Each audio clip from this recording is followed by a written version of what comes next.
ल यो चाहिँ ट्वाखोलाको पुल अहिले निर्माण भएको लगभग धेरै वर्ष अगाडि हो भन्नाले पनि कति भयो होला यो चाहिँ 20-25 वर्ष लगभग हारिहारि भयो होला 25 अझै नआएको होला अब 25 वर्ष यो पुलको चाहिँ यो लट्ठा जुन छ यो लट्ठा हामी आफू हाम्रा गाउँले साथीभाइहरू म प्रत्यक्ष सहभागी भएर लगायत म लगायत 15-16 जनाले मुर्कुजीबाट काँधामा चाहिँ बोकेर ल्याएर निर्माण गरिएको पुल हो।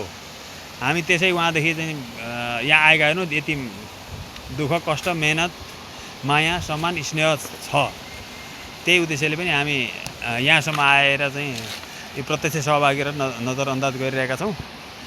यो चाहिँ यो पुल चाहिँ धनबहादुर पोखरेलको अध्यक्षतामा बनेको पुल हो। त्यति बेला निर्माण समिति के भन्थे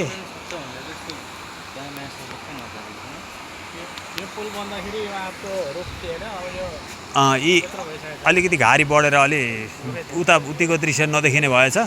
यो एकमुरे जहाँ बिस्टाले रोप्ने गरिन्थ्यो यो पानीघाटे टापु अहिले चाहिँ अब निर्माण चाहिँ अलि व्यवस्थित किसिमका भएछन्। यी खोलामा पानी प्रशस्त छ।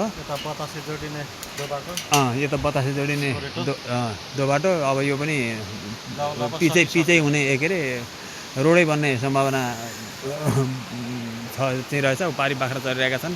यो पारीको रातमाटे साल बिसाउना गारे आदि इत्यादिको चाहिँ दृश्य कैद भइरहेको छ।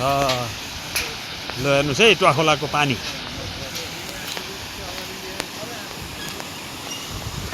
ल हेर्नुहोस् है ट्वाखोलाको पानी